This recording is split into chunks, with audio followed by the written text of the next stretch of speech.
daughter, 12 sons and a daughter, plus all his wealth. It's very easy for Esau to realize my brother has done well, he's done good, I can respect him. Did Esau obediently submit to Jacob's directions? There's no evidence for that. Did they multiply goodness by inheriting goodness from there of God's blessing? In other words, did they unite? No, they didn't. So there's a partial establishment of the foundation substance here, parts 1 and 2. Okay?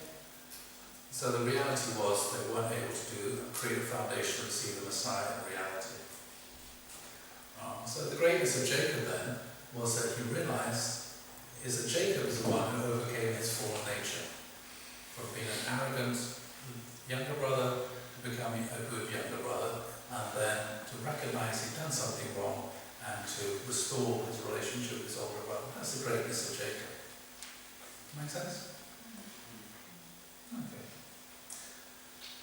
And, when one looks at one's own family, we all got brothers and sisters and cousins and uncles and aunts and whatever nots. And, sometimes they fall out with each other. I said I only met my aunt that once before I went to Israel a few times and met her a couple of times since then. And when I met my aunt, I heard all the stories from my aunt about my mother. Because I couldn't understand why my mother didn't get on with her other two sisters. She had, the younger sister was in Israel, but she had another sister who was 2 years younger who lived in England. And they were always arguing. Ever since I was a child, they were always fighting with each other, right up until they died. And I could never understand why. But when I went to see my youngest aunt in Israel, she told me the whole story of the family. And that my mother always used to lie about her age. Okay? And so one day, when they were both in Palestine as it was then, my mother and her sister, 2 years younger, went to a dance. They got all dressed up, with all the makeup on and everything, all their finery to go to the dance. Outside the door, it says, nobody's allowed in here who's under 18. Yeah. My mother was 20 and her sister was 18. My mother, when the doorman said to my mother, how old are you? My mother lied about her age. She said she was 18. And the doorman knew that my aunt was younger than my mother. So my aunt didn't get into the dance.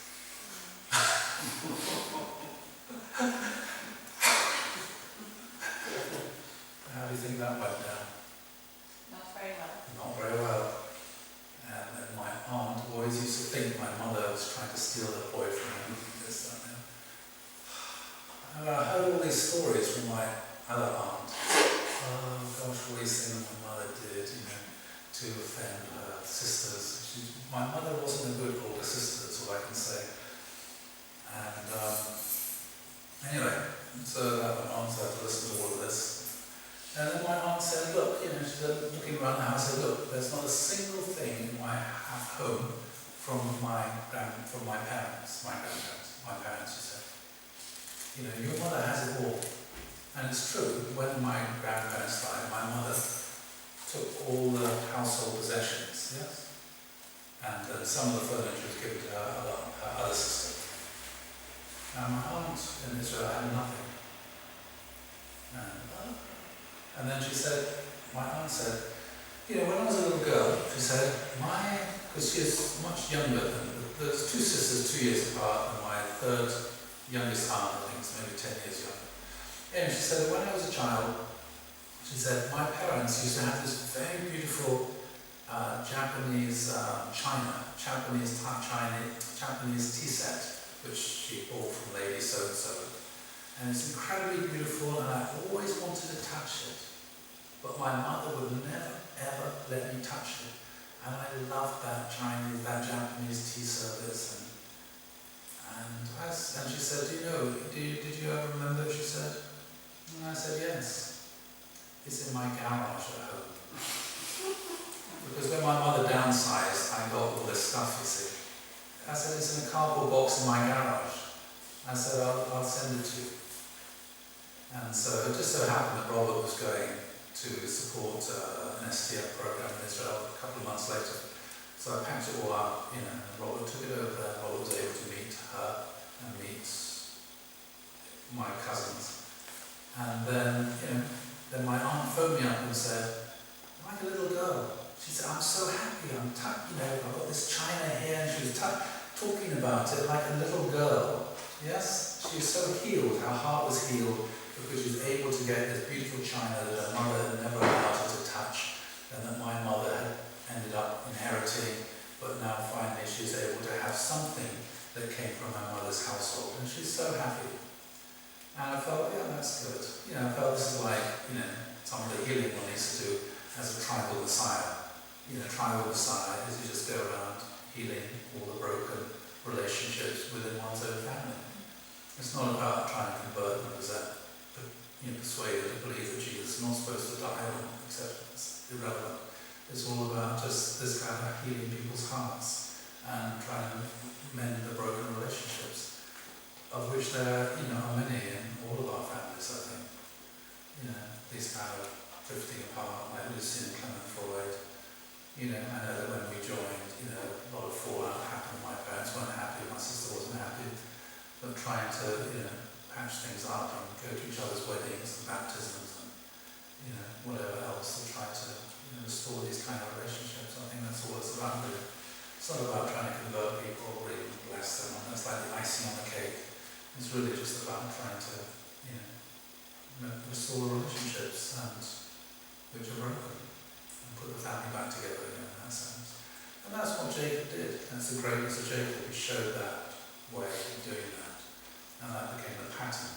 Father said the natural subjugation of Satan, the pattern for reconciliation, of how to be reconciled with other people, to realise, yes, I made a mistake. It's not just about saying sorry. Sometimes all it requires is a sorry. Sometimes it needs something more substantial to restore things to the way they're supposed to be. Because that's what it says, indemnity is what you need to do to restore something to the way it was before it went wrong.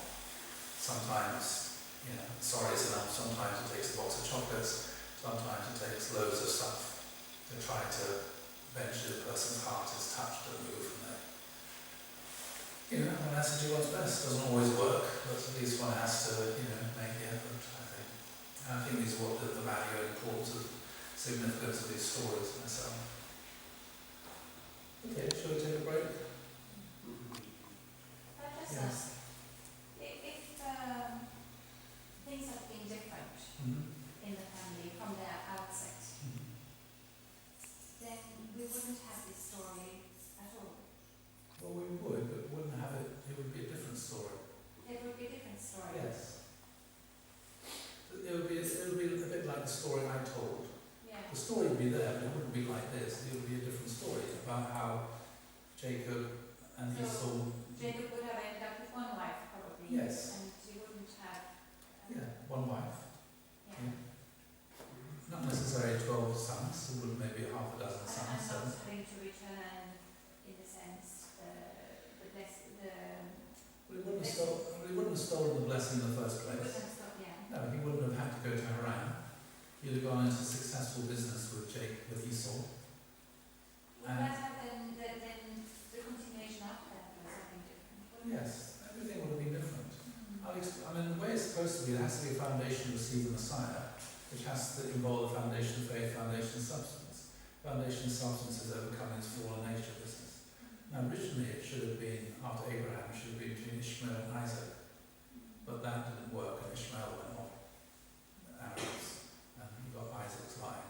Now, if Ishmael and Isaac had been able to do that, the foundation to receive the Messiah would have been all the descendants of Isaac and all the descendants of Ishmael.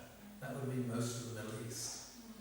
Okay, huge foundation to receive the Messiah. If it's and waiting until Jesus came, that didn't work. So it's only through Isaac's side. But then Jacob and Esau, if they united and made the foundation receive the Messiah, Jesus would become the foundation of all the descendants of Jacob, the 12 tribes, plus all the descendants of Ishmael, of Isaac, of Esau, which would be half the Middle East. Okay? But then they didn't do that, and the Edomites were their enemies. So it's narrowed down now just to Jacob. So Jacob had 12 sons. Now if the 12 sons had all been able to unite permanently, then Jesus would have come on the foundation of Solomon's huge kingdom. Okay? But actually actually there wasn't. 10 tribes were lost, and only 2 tribes stuck together, Benjamin. So the foundation became narrow. So by the time Jesus came, the foundation received the Messiah very, very thin and very, very narrow, and they were part of the Roman Empire. If they had been a bigger foundation, they would have been able to stand independent and not become part of anybody's empire. And then Jesus wouldn't have been put to death, because they would be able to protect Jesus from the Romans or whoever else it was. So, the foundation should have been there, but it just became thinner and thinner and thinner and thinner and thinner, until when Jesus came, it was just really thin and almost got totally wiped out. And the lessons there are for our own spiritual community. Two parents had 12, 13, I don't know how many children, loads anyway. If they were able to all stick together and cooperate and work together, the foundation for our spiritual community would be huge and really strong. Yeah? The reality is very different, and so our spiritual community is incredibly weak as a result. And, one doesn't know whether it's sustainable into the future, how things are going to develop, I don't know. It's really problematic. There's lots of lessons one can learn from this story of how the kids ought to get it back together. When I look at the true family, I can see this story going on all the time. It's kind of like the same again, isn't it? It's the same thing, Benjamin, the youngest one, who's running the Sanctuary Church at the moment. One cannot deny that he was anointed and appointed 3 times by Father to be his heir. Okay, but then what should he have done next? What should he have done next, having been anointed and appointed 3 times to be the heir? He's the youngest brother. What should a younger brother do? Yeah, a good younger brother goes and looks up to his older brother and admires him. And so, young Jim or Sean, call him, should have gone along to Preston, one doing UCI and global peace festivals, and said to, look, older brother, you've been doing CARP and the Global Peace Festival, doing all this sort of stuff on the front line, this and this for all these years, and I've just been, sitting in a monastery playing at being a Buddhist with a shaved head. Father's asked me to do this, he anointed and appointed me 3 times to do it. I really haven't got a clue what to do. Can you help me? Can you support me? Yes? And then if he'd gone to Preston like that as a good younger brother, looking up to his older brother with admiration, what do you think Preston would have done? I'm sure they would have been able to work together. But as far as I know, Sean didn't do that. He didn't go along to his older brother. And he got a relationship with Cookchin, who himself didn't have a good relationship with Preston at all himself, and that's seriously problematic. So you get anointed, just because you're anointed and appointed, it's not enough. David is anointed and appointed to become the next king of Israel. But you can't just go around into the palace and say, I'm the next king. Do as I tell you. You have to go and win the respect. You have to go and win the birthright. You have to go and win the acknowledgement of your older brother. And, that's the lesson from this story. And, to be perfectly honest, the situation in the true family is really easy to solve. Compared to these people. Really easy. They went through life and death situations. You look at Joseph, sold into slavery, they'll manage to be reconciled. So the situation in the true family is relatively easy to solve if they could understand these stories properly and if they could understand their position and their responsibility and what they need to do. But unfortunately, the impression I get is none of them do, and that's a disaster. They don't understand the meaning of the principle or interpretation of these stories. I love these stories. I love these stories. They show how to solve problems. Yeah. If we understand them in the right way, and if we teach them in the right way, they can heal relationships. And that's what it's all about. It's about healing broken relationships.